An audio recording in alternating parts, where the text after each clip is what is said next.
Even if we consider the causes to be compatible, which is the fourth classification in the table, the contract is in itself impossible to carry out in every set of circumstances if there is no central bank, as I have just mentioned, capable of creating the necessary liquidity whenever private banks are overwhelmed. Therefore, the contract is still null and void, because it is impossible to carry out. By the way, does this mean we can view the central bank as a panacea that makes the entire institution possible, keeps it from affecting the economy, and guarantees everyone's deposits? No. As we have already seen, central banks are incapable of fine-tuning the economy and preventing credit expansion. In fact, since they are responsible for the whole system, it is precisely central banks which generate or create expansions of credit by reducing interest rates and orchestrating the expansion private banks bring about. After all, everybody loves credit expansion and the gaiety that comes with the bubble. Central banks are the main culprits.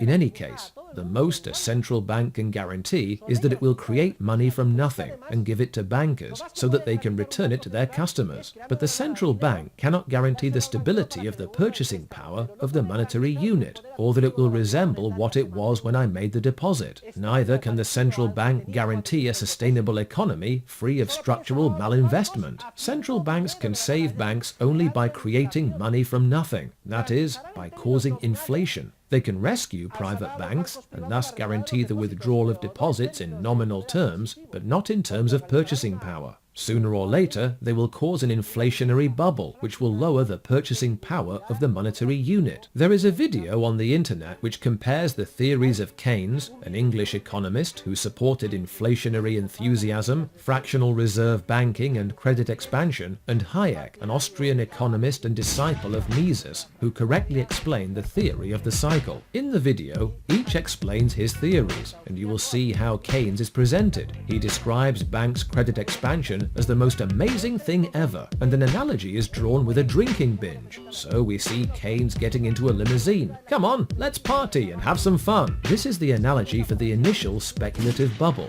So Keynes climbs into a long white limousine with some beautiful girls who are all over him, and he starts to drink. Poor Hayek, sitting next to him, says, "Stop drinking. This credit expansion of alcohol will be your undoing." "No, it's fantastic. Lower the interest rates. Increase public spending. Push up inflation. Print money. Forget saving. Spend and consume."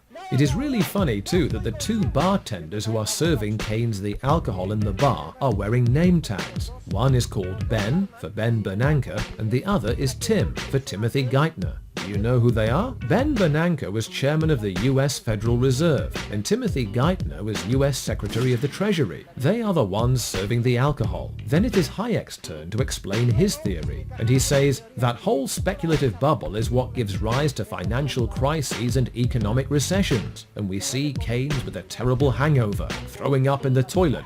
And then, in an attempt to feel better, the guy grabs a decanter of brandy to keep on drinking, and Hayek takes it away and says, "Don't be an idiot. You mustn't inject more money during recessionary phases, because what that does is prolong the damage and make it even more severe." John Maynard Keynes wrote the book on modern macro, the man you need when the economy's off track. Depression, recession, now your question's in session. Have a seat and I'll school you in one simple lesson. Boom, 1929, the big crash. We didn't bounce back, economy's in the trash. Persistent unemployment, the result of sticky wages. Waiting for recovery, that's outrageous. I had a real plan, any fool can understand. The advice real simple, boost aggregate demand. CIG altogether gets to Y. Keep that total growing, watch the economy fly. We've been going back and forth for a century. I want to steer markets, I want them set free. there's a boom and bust cycle and good reason to fear it. Blame low interest rates. No, it's the animal spirit. You see, it's all about spending. Hear the register cha-ching. Circular flow, the dough is everything. So if that flow is getting low, doesn't matter the reason. We need more government spending. Now it's stimulus season, so forget about saving. Get it straight out of your head. Like I said, in the long run, we're all dead. Savings is destruction, that's the paradox of thrift. Don't keep money in your pocket or that growth will never lift. Because business is driven by the animal spirits, the bull and the bear, and there's reasons to fear its effects on capital investment, income, and growth. That's why the state should fill the gap with stimulus, both the monetary and the fiscal. They're equally correct. Public works, digging ditches, war has the same effect. Even a broken window helps the glass man have some wealth. The multiplier driving higher the economy's health. And if the central bank's interest rate policy tanks, a liquidity trap, that new money stuck in the banks. Deficits could be the cure you've been looking for. Let the spending soar now that you know the score.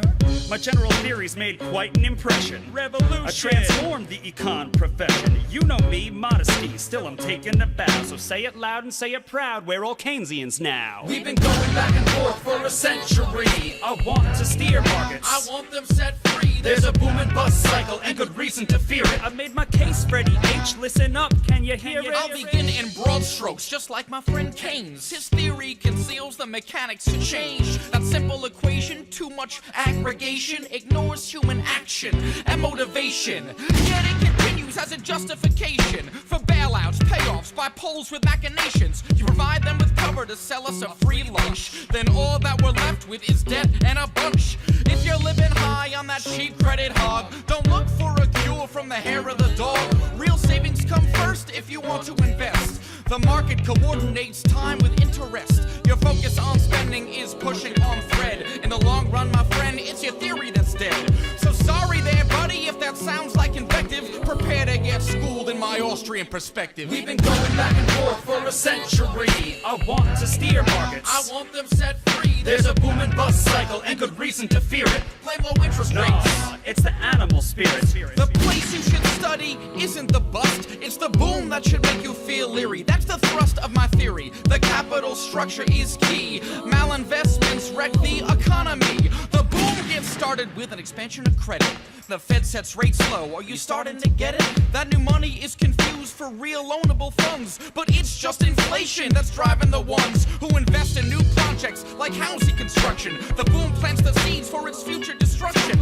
The savings aren't real, consumption's up too, and the grasping for resources reveals there's too few. So the boom turns to bust as the interest rates rise. For the cost of production, price signals relies. The boom was a binge, that's a matter of fact. Now it's devalued capital that makes up the slack. Whether it's the late 20s or 2005, booming bad investments seems like they'd thrive. You must save to invest, don't use the printing press, or a bust will surely follow, an economy depressed. Your so-called stimulus will make things worse. Just more of the same, more incentives perverse. And that credit crunch ain't a liquidity trap, just a broke banking system. I'm done, that's a wrap. We've been going back and forth for a century. I want to steer markets. I want them set free. There's a boom and bust cycle and good reason to fear it. Blame low interest rates. No, it's the animal spirit. The ideas of economists and political philosophers, both when they are right and when they are wrong, are more powerful than is commonly understood. Indeed, the world is ruled by little else. Practical men who believe themselves to be quite exempt from any intellectual influence are usually the slaves of some defunct economist.